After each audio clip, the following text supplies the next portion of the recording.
고백하겠습니다. 예수님 안에 나는 행복합니다. 예수님 안에 나에게 기적이 일어납니다. 아멘.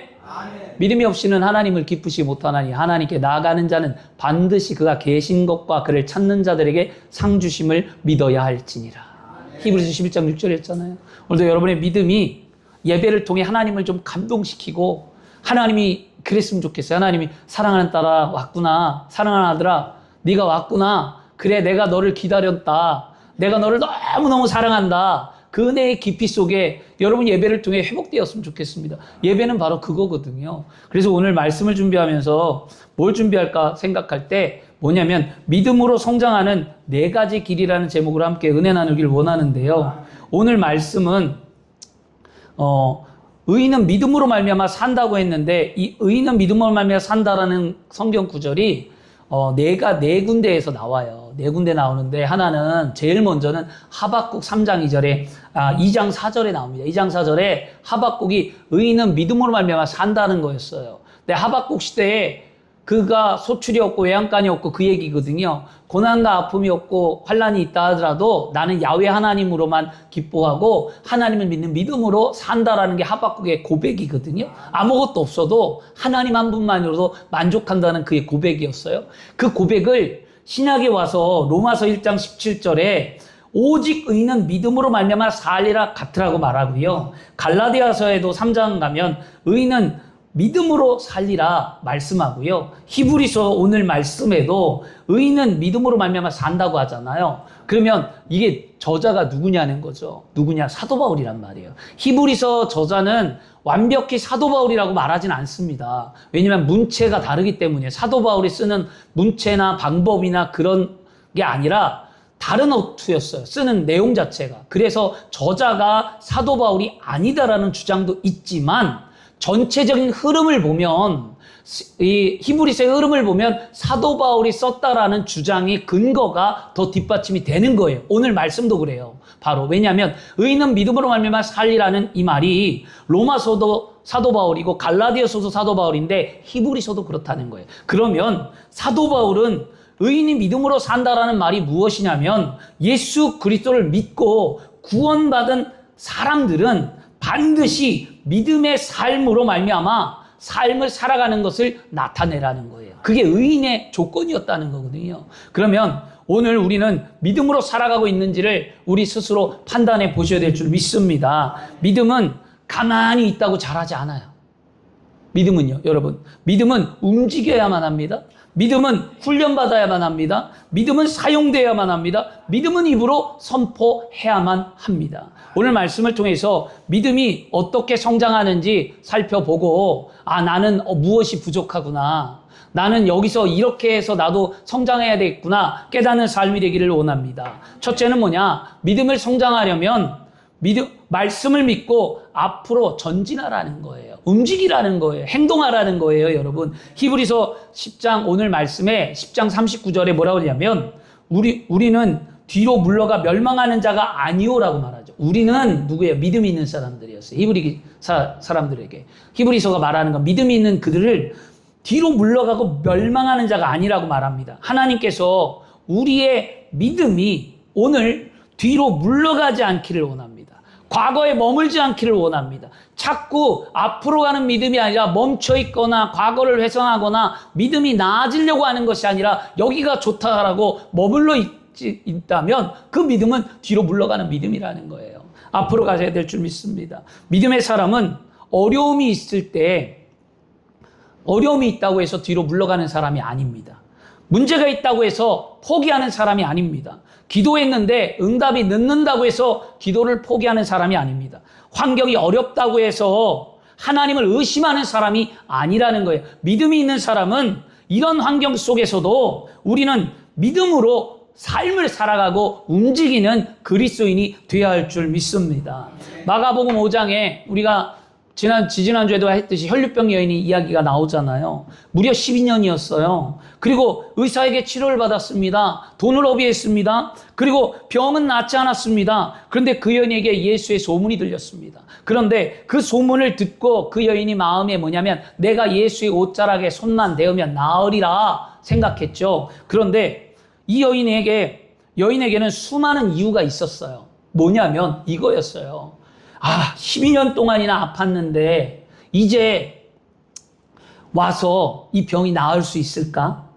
사람들이 너무 많은데 예수님 앞에 내가 과연 갈 수 있을까?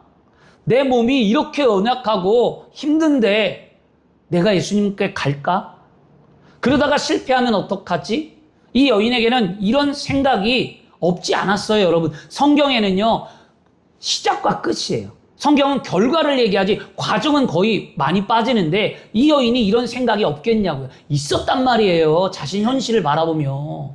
그런데 그 여인이 이렇지만 뒤로 물러가지 아니하고 앞으로 나가 예수님의 옷자락에 손을 대었을 때 사람들을 뚫고 가고 환경을 이기고 나가고 예수님의 옷자락에 손을 낼 때 그 여인의 삶에 기적이 나타나고 병이 고침받고 하나님의 은혜가 임했습니다. 오늘 말씀을 듣는 여러분은요, 믿음의 사람이십니까?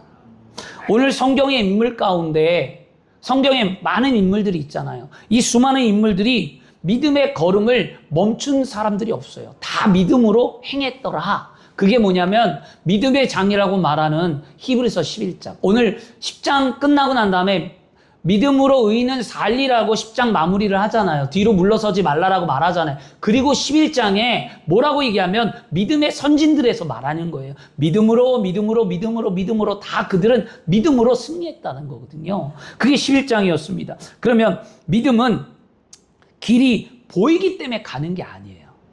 길이 보여서 가는 게 믿음이 아니라 믿음은 하나님을 믿기 때문에 보이지 않더라도 가는 게 믿음이잖아요. 오늘 그런 믿음의 삶이 되어야 할 줄 믿습니다. 이스라엘 백성들이 애굽에서 출애굽하고요. 제일 먼저 만난 게 홍해잖아요. 홍해를 만날 때 그들은 진퇴양난에 빠졌어요. 뒤에는 애국 군대가 쫓아오고 앞에는 홍해라는 큰 장벽이 놓여 있고 어찌할 바를 모를 때 하나님은 이 모세에게 말씀하셨습니다. 그게 출애굽기 14장 13절입니다.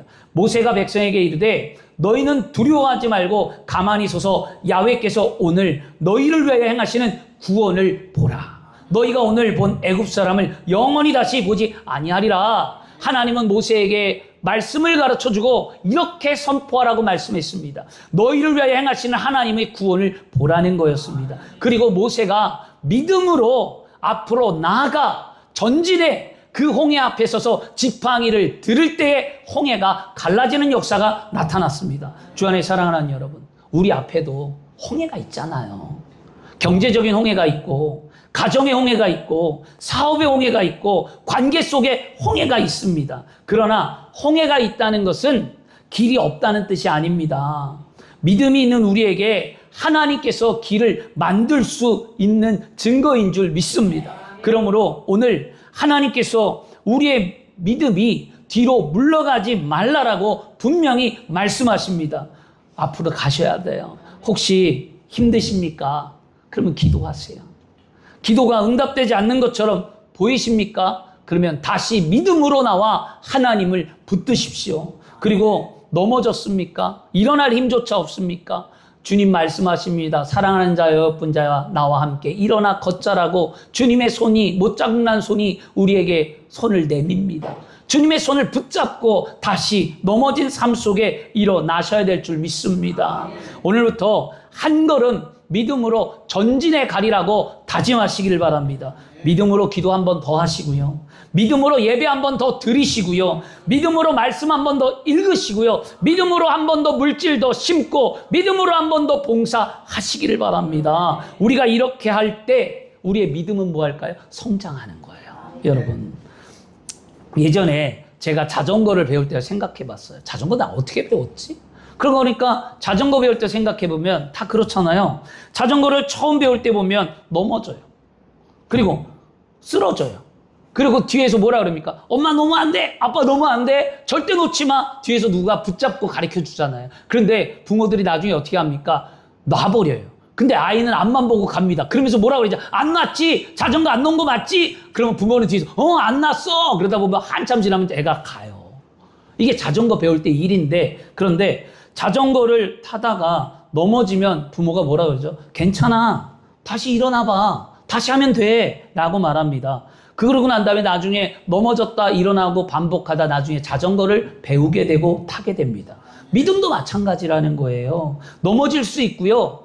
실수할 수 있고요. 그 다음에 연약할 수 있고요. 기도 생활 못할 수 있어요. 내가 진짜 부족하고 매일 주님 전에 나와 눈물을 흘리며 내가 믿음으로 살지 못한 나를 하나님께 회개하며 살 수 있어요. 근데 그것이 곧 우리에게 은혜라는 거예요. 그걸 회개하고 오늘 다시 일어나면 됩니다. 오늘부터 여러분 기도 한 번 더 하시고 예배 한 번 더 드리시고 말씀 한 번 더 붙들고 여러분이 물질에 노예되지 마시고 하나님 앞에 물질 한 번 더 심고 여러분이 진짜 믿음의 삶의 봉사자로서 세상에 그리스도의 영광을 나타내는 삶이 될 때에 우리는 믿음은 성장합니다. 이것이 믿음의 한 걸음 더 하는 우리의 모습이라는 거였어요. 그렇게 해서 여러분 믿음 포기하지 마시고 믿음으로 한 걸음 더 나가는 저와 여러분이 되기를 소망합니다. 두 번째는 뭐냐면 따라하겠습니다. 믿음 성장하려면 훈련받아야 합니다.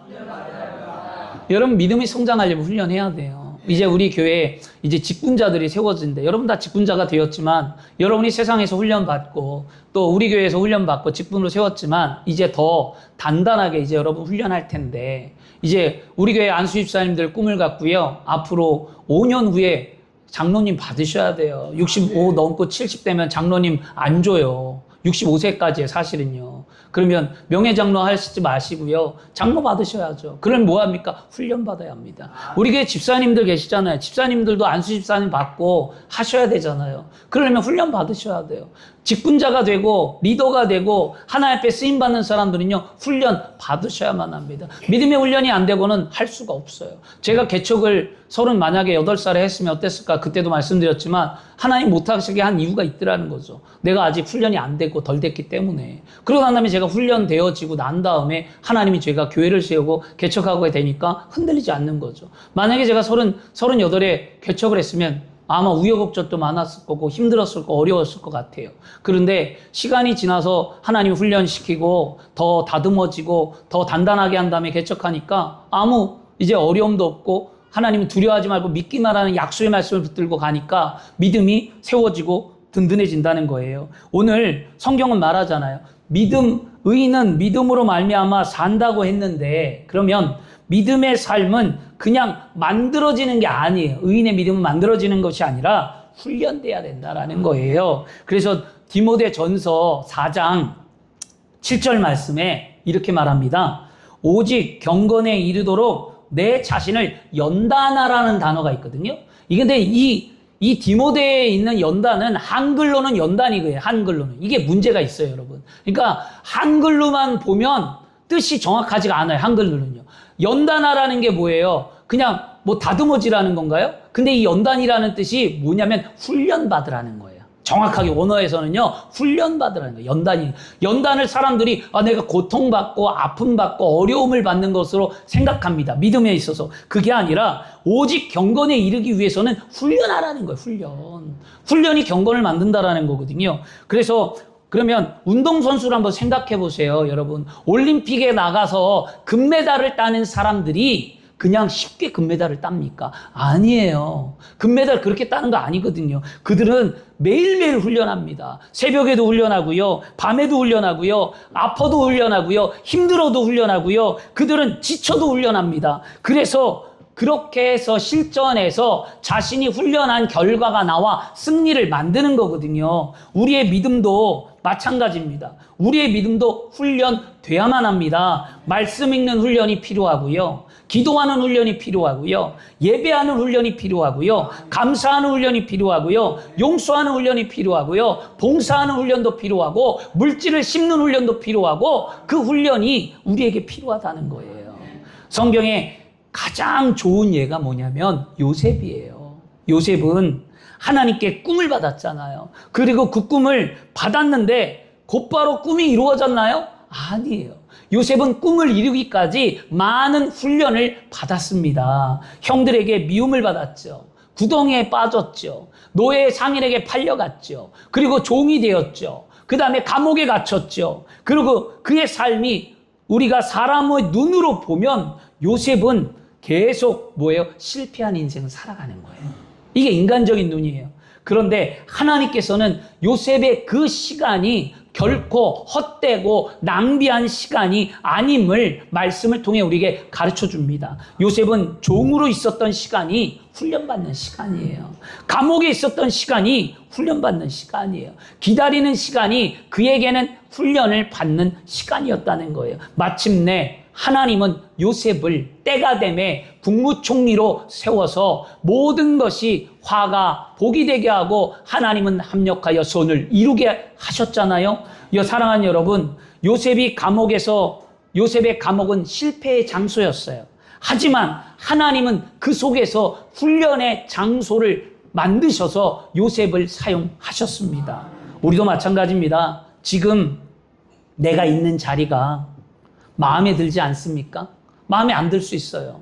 남편이 마음에 안 들고, 아내가 마음에 안 들고, 자녀가 내 눈에 마음에 안 들고, 직장이 마음에 안 들고, 인간관계가 마음에 안 들고, 교회가 마음에 안 들고, 주의 종이 마음에 안 들고, 여러분 안에 지금 있는 이 곳이 마음에 안 드는 게 분명히 존재한다는 거예요. 목사님, 저는요, 마음에 안 드는 게 하나도 없어요. 다 마음에 들어요. 이런 사람들은 교만이에요. 거짓말쟁이에요. 저는 안 믿어요. 왜냐? 사람은 내면에 불평과 원망을 갖고 삽니다. 근데 그것을 성령이 누르는 것 뿐이라고 말씀드렸잖아요. 근데 여러분, 그 자리에, 그리고 우리가 이렇게 말하죠. 왜 이렇게 오래 기다려야 하지?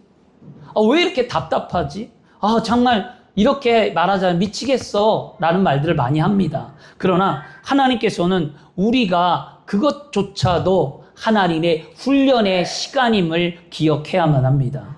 오늘 여러분의 작은 기도가 내일의 큰 비전을 만듭니다. 여러분의 말씀 묵상이 내일의 영적 힘을 만듭니다. 오늘 예배가 내일의 시험을 이기는 하나님의 능력이 됩니다. 그러므로 힘들다고 훈련을 멈추지 말고 힘들어도 훈련 받으시기를 바랍니다. 그래서 이제 우리 교회도 훈련해야만 합니다. 그래서 이제 창립 8주년을 맞아서 다다음 주에 여리고 기도회를 할 거예요. 아침 저녁으로. 요번 주 일주일은 제가 나름대로 기도를 하고 준비할 거고요. 그 다음 주에 여리고 기도할 때는 아침 저녁으로 여러분을 붙들고 기도해 드릴 거거든요. 왜냐, 8주년이 되었고 그 소망하는 게 있으니까 그날에 큰 은혜가 있게 해달라고 하나님 앞에 준비 기도를 할 건데, 그러면 우리는 지금 아무것도 안 보이고 아무것도 없지만 하나님이 우리와 함께함을 믿는다면 우리는 어떻게 해야 할까요? 훈련 받아야만 합니다. 기도의 훈련, 말씀의 훈련, 교제의 훈련 받아서 아름다움을 나타내야 될 줄 믿습니다. 그래서 여리고 기도에 여러분들이 적극적으로 참여하셔야 될 줄 믿습니다. 우리가 어려움을 만날 때 믿음이 흔들리는 이유가 뭘까요? 가만히 보세요. 내 남편이 왜 믿음이 흔들리는지, 내 아내가 왜 믿음이 흔들리는지, 내 자녀가 왜 믿음이 흔들리는지를 가만히 보면 뭐냐? 평소에 믿음의 훈련을 하지 않았기 때문이에요. 평소에 안 한 사람들은요, 믿음의 환난과 시험을 만날 때 쓰러지고 아파합니다. 그러므로 어떻게 하라는 거예요? 평소에 말씀 좀 읽으세요. 평소에 기도하세요. 평소에 입술에 감사의 열매를 맺으세요. 평소에 하나님을 의지하는 사람이 되십시오. 그런 사람들이 어려움을 왔을 때 불평하고 원망하고 한탄하는 것이 아니라 그런 어려운 환경 속에 자연스럽게 하나님 앞에 나와 엎드린다니까요. 불평 안 해요. 그런 사람들은요. 그냥 평소에 열심히 했던 사람은 또 문제가 있구나. 이 문제, 하나님이 문제 너머에 주시는 나에게 은혜가 있구나 말하며 하나님 곁에 나와 엎드린다는 거죠. 우린 그런 성도들이 다 되어야 할 줄 믿습니다. 디모데 전서 4장 8절을 새 번역으로 번역한 성경은 이렇게 말하거든요. 뭐냐면 몸의 훈련은 약간의 유익이나 경건의 훈련은 모든 면에서 유익하다라고 말해요. 몸의 훈련은 약간이지만 경건은 모든 면에 유익하다고 말합니다. 요즘 그 홈트라는 게 많잖아요. 저희 사모도 그래요. 제가 수영장도 다니고 내가 헬스도 하고 할 거야. 그러면 왜 돈 들이고 운동을 하려고 하냐는 거예요. 생활의 운동도 있는데 돈을 왜 들이냐는 거예요. 그래서 홈트 얘기를 하면서 저한테 집에서 열심히, 수영은 어차피 제가 혜택을 받고 하는 거니까 하지만 다른 거는 집에서 맨손 운동하고 열심히 체력을 관리를 하라고 하더라고요.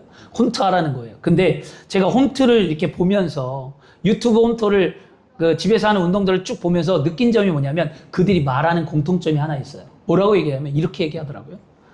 이렇게 몇 번 하고 이렇게 몇 번만 하면 됩니다. 다 그래요. 그죠? 이렇게 30번 하면 되고 이렇게 50번 하면 되고 이렇게 100번 하면 이렇게 됩니다. 그게 홈트의 이야기예요. 이렇게 하면 됩니다라고 얘기하잖아요. 여러분 맞아요. 저는 여러분이 제자리의 걸음을 걷는다고 해서 제자리 걸음 우리 우습게 보거든요. 제자리 걸음을 걷는다고 해서 다리의 근육이 안 생기는 게 아니에요. 다리의 근육은 생깁니다. 제자리 걸음을 한다고 해서. 뛰지 않고 아무것도 안 해도 제자리 걸음만 해도 다리의 근육은 생겨서 그 근육이 나의 삶을 지탱하게 한다는 거예요. 여러분, 작은 이 훈련이 그런 일을 만들어내잖아요. 그러므로 오늘 우리의 믿음의 작은 훈련이 내일의 나의 삶의 승리를 만들게 되는 줄 믿습니다. 세 번째 따라하겠습니다. 믿음을 성장하려면 믿음을 활용해야 합니다. 믿음의 활용은 뭐냐면 믿음을 쓰라는 거예요. 여러분 무거운 짐을 들을 때를 생각 한번 해보세요. 무거운 짐을 들을 때 어떻게 처음에 저거 무거운데 될까? 근데 온 힘을 다해 사람들이 해갖고 들어서 옮겨요. 그 다음에 한 번만 옮기면 되는데 또 있네? 그러면 또 들어서 옮겨요. 그런데 잘 생각해보면 사람들은 말합니다. 내가 온 힘을 다해 무거운 짐을 옮겼는데 또 있어요 라고 얘기했는데 또 있다고 그 무거운 짐을 안 드나요? 또 들어요. 신기하게도 다시 힘이 솟아나서 그 물건을 또 옮긴다고 있어요. 옮길 수 있어요, 여러분. 그것처럼 우리가 소진했다고 생각하시면 안 돼요. 믿음은 활용할수록 더 강해지는 거예요. 여러분, 야고보서 2장 17절에 이와 같이 행함이 없는 믿음은 그 자체가 죽은 것이라고 말하잖아요. 이 야고보서는 누구에게 말하는 걸까요? 야고보서는요, 바로 믿음이 있는 자들에게 말하는 거예요. 믿음이 없는 자가 아니라 믿음이 있는 자들. 믿음이 있다는 것은 믿음이 있다는 것만으로 끝나면 안 돼요. 사람들이 말해요. 답답한 게 뭐냐면 믿음이 있다는 거예요. 자꾸. 근데 믿음이 있으면 왜 멈추냐는 거죠, 저는. 믿음이 있으면 왜 가만히 있냐는 거죠. 믿음이 있는데 교회도 안 나와. 믿음이 있는데 물질도 안 심어. 믿음이 있는데 봉사도 안 해. 믿음이 있는데 말씀대로 살지 않아. 그러면서 믿음이 있다고 얘기해요. 그런데 저는요, 그것을 볼 때마다 그렇게 얘기합니다.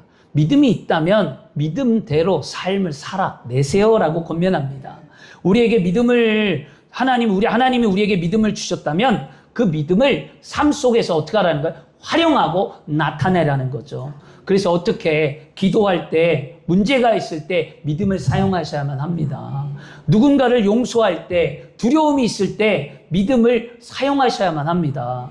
불가능해 보이는 상황일 때 믿음을 사용해야만 합니다. 이 믿음을 사용하는 사람 가운데 에스더가 있어요. 오늘 말씀해 보면 그 에스더가 여기에 아주 딱 들어맞는 좋은 예화인데 에스더는 황후였잖아요. 좋은 자리에 있습니다.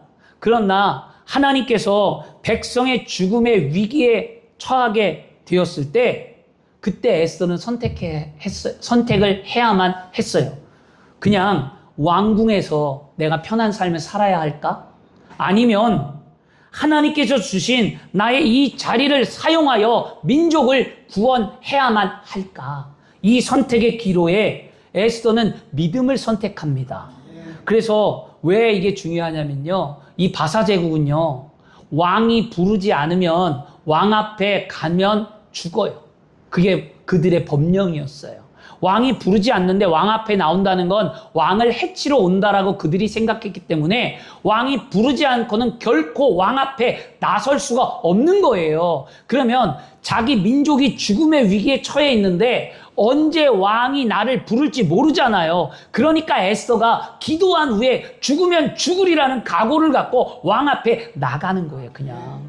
그리고 왕 앞에 나갔을 때에 왕이 에스더가 온 걸 때 에스더에게 자기의 손을 내밀고 에스더를 일으켜 세우고 에스더야 왜 왕후여 왜 나에게 왔냐고 묻잖아요.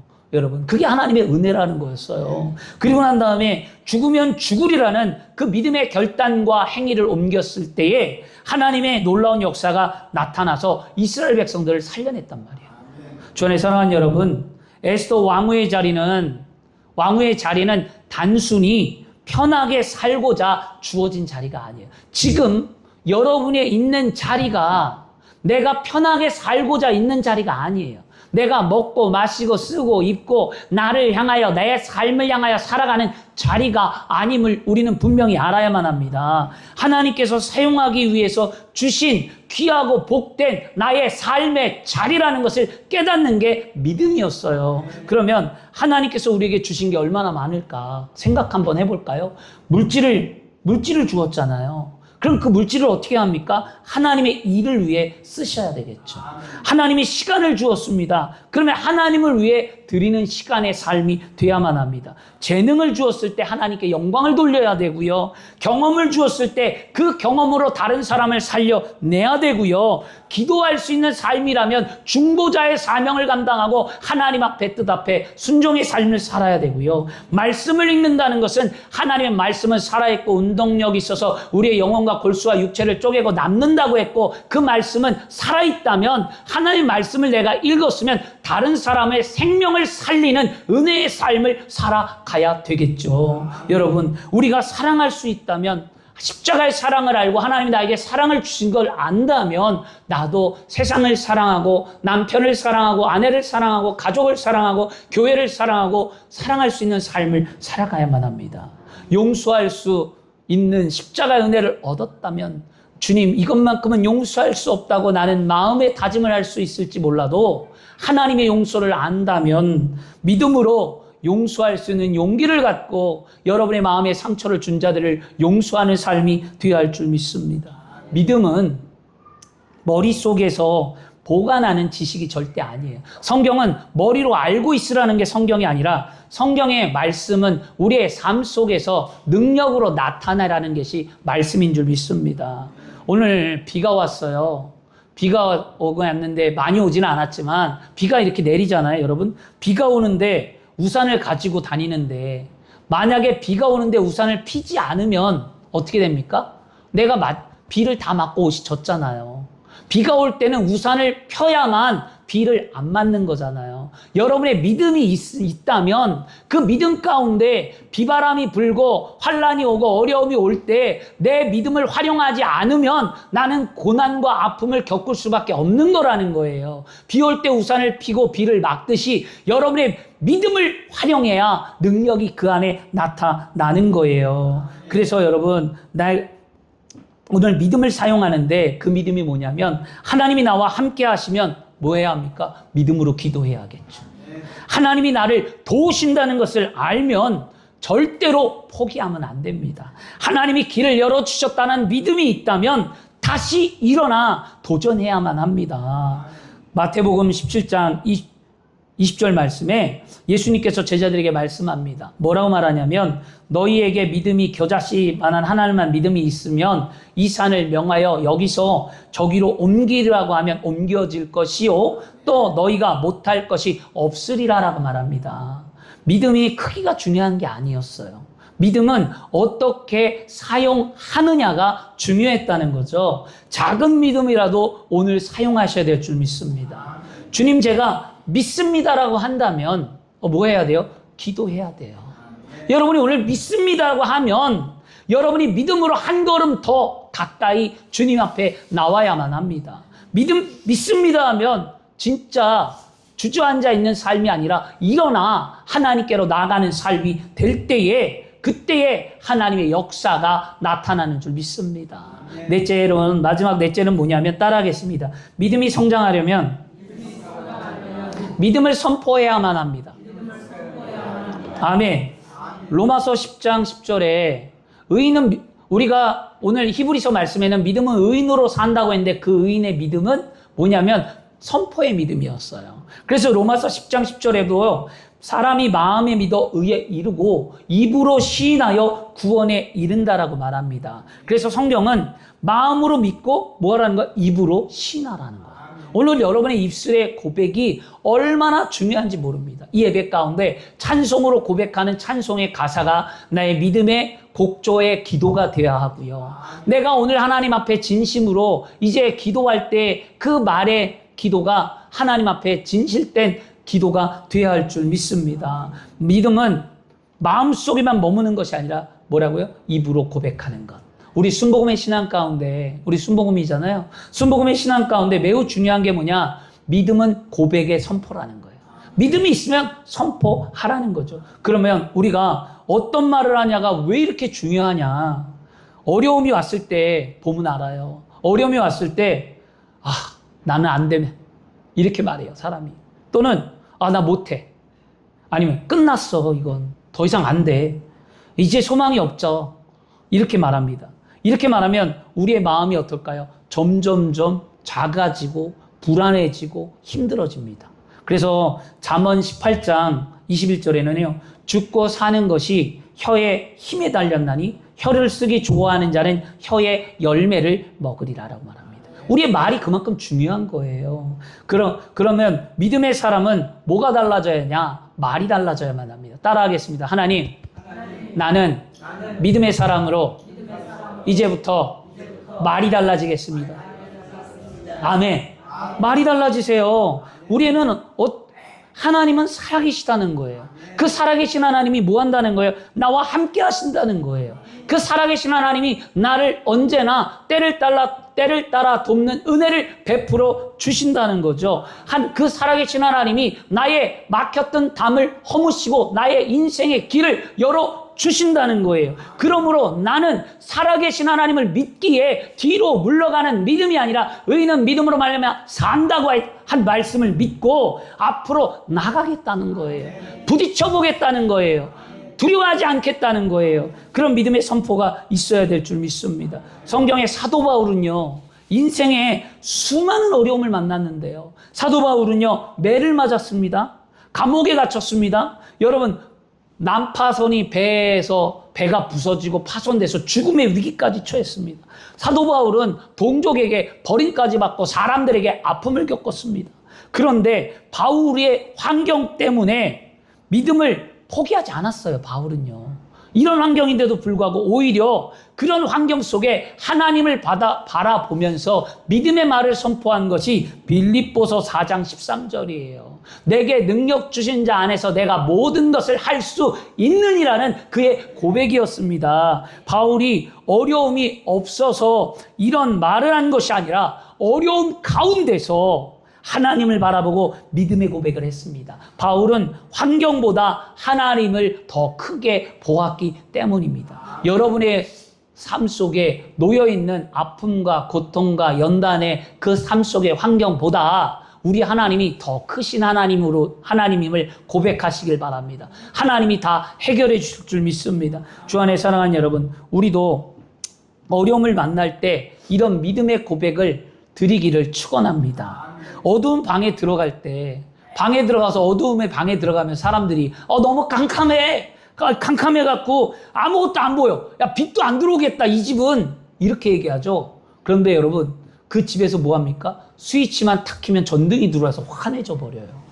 캄캄한 방이 아니란 말이에요. 스위치를 키면 빛이 들어오는 거예요. 그것처럼 우리 믿음 생활도 마찬가지라는 거예요. 어둡고 캄캄한 것 같지만 믿음으로 하나님 앞에 고백을 하면 하나님이 역사가 나타난다라는 거죠. 둘이는 어떤 말을 하라고요? 긍정의 말을 하셔야만 합니다. 두려운 말이 우리의 삶을 병들게 하지 마세요. 절망의 말이 나의 신앙을 흔들리게 하지 마세요. 실패의 말이 내가 하나님께 나가지 못하게 하지 마세요. 그러므로 우리는 오늘도 믿음의 말을 하기를 소망합니다. 그래서 우리 오늘 한번 고백하겠는데요. 우리는 이렇게 한번 고백했으면 좋겠습니다. 하나님은 나의 목자십니다. 하나님은 나의 힘이십니다. 나는 하나님을 믿습니다. 나는 뒤로 물러가지 않겠습니다. 아멘. 그게 우리의 고백이었습니다. 오늘 이런 밉술의 고백으로 여러분의 삶에 아름다움이 나타나길 원합니다. 말씀 마치겠습니다. 주 안에 사랑하는 성도 여러분, 오늘 말씀 정리하는데 자 보세요. 첫째는 믿음을 성장하려면 뭐라고요? 전진하라고 그랬어요. 그러면 그 어려움이 있어도 뒤로 물러가지 말라고 했습니다. 혈육중 여인처럼 예수님께 한 걸음 더 나가야 은혜를 얻을 수 있다고 했습니다. 여러분, 믿음의 전진을 지금 하고 있습니까? 생각해 보라는 거예요. 내가 하고 있냐, 믿음으로. 두 번째는 믿음이 성장하려면 훈련 받으라고 그랬어요. 그 요셉처럼 기다림의 시간에 하나님은 붙드냐는 거예요. 말씀과 기도로 매일 예배하며 훈련하는 삶을 살고 있는가? 오늘 날 믿음을 점검하셔야만 합니다. 셋째, 믿음이 성장하려면 믿음을 활용하라는 거예요. 믿음을 듣고 말씀을 듣고 머리로만 끄덕거리고 그래 오늘 말씀 좋았어, 은혜가 있어, 그 말씀 내가 이제 알았어가 아니라 알았어가 아니라 그 말씀을 알면 그대로 실천하라는 거죠. 에스더는 그 하나님의 주신 은혜를 알고자 그 자리에서 믿음을 활용할 때 역사가 나타났잖아요. 믿음이 성장하려면 이제 뭐 하라는 거예요? 믿음을 선포하라는 거예요. 바울은 환경보다 하나님을 바라보고 믿음의 말을 한 것처럼 오늘 이 시간 주변 바라보지 마세요. 그냥 믿음으로 말하세요. 하나님, 나를 불쌍히 좀 여겨주세요. 하나님, 나와 좀 함께 하여 주세요. 주님, 내가 예수님 십자가를 의지하고 구원받은 하나님의 자녀입니다. 하나님, 내가 하나님의 자녀로 삶을 살아가며 부족함 없게 해주세요. 내 믿음대로 되길 원합니다. 고백하시길 바랍니다. 오늘 믿음을 성장하는 4가지 방법을 꼭 기억하세요. 전진하는 믿음이 길이 열립니다. 훈련하는 믿음이 삶을 강하게 만듭니다. 활용하는 믿음이 하나님의 역사를 만듭니다. 선포하는 믿음이 기적의 역사 가운데 은혜의 삶을 살아가게 하십니다. 주 안에 사랑하는 여러분, 오늘 하나님께서 우리에게 원하는 것은 뭐라고요? 뒤로 물러가는 믿음이 아니라 앞으로 나아가서 살아가는 믿음인 줄 믿습니다. 지금 혹시 힘들다면 힘든 것 때문에 주저앉지 말고 앞으로 나와 엎드리시길 바랍니다. 믿음이 약해진 것, 여러분 믿음으로 다시 훈련해서 강한 믿음의 사람들이 되시길 바랍니다. 하나님께 받은 은사와 믿음을 사용하지 않고 있다면 오늘부터라도 이제 예수의 이름을 붙들고 사용하시길 바랍니다.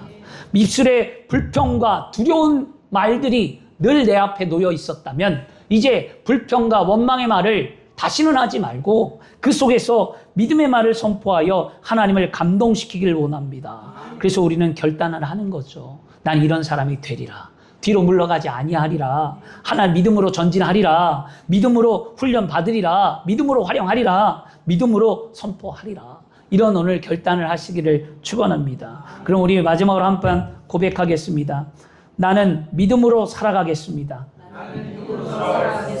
나는 뒤로 물러가는 삶이 아니하겠습니다. 나는 믿음으로 전진하고 나는 믿음으로 훈련받고 나는 믿음으로 활용하고 나는 믿음으로 선포합니다. 아멘. 그래서 우리는 한번 마지막 고백합니다. 나와 함께 하시는 하나님, 나의 길을 열어주옵소서. 오늘 이런 기도를 드리시길 바랍니다. 이렇게 할 때 여러분의 가정에서 믿음이 살아납니다. 여러분의 사업장에서 믿음이 살아납니다. 여러분의 삶 속에 믿음이 살아나고 여러분의 입술의 고백으로 삶이 변화됩니다. 오늘 믿음으로 전진하고 믿음으로 훈련받고 믿음으로 활용하고 믿음으로 선포함으로 하나님께서 예비하신 승리를 누리는 우리 모두가 되기를 그리스도의 이름으로 축원합니다. 기도하겠습니다. 좋으신 아버지 하나님 감사합니다. 오늘도 하나님께서 우리의 삶을 인도하시고 믿음의 삶을 살아가게 하심을 감사합니다. 오늘 하나님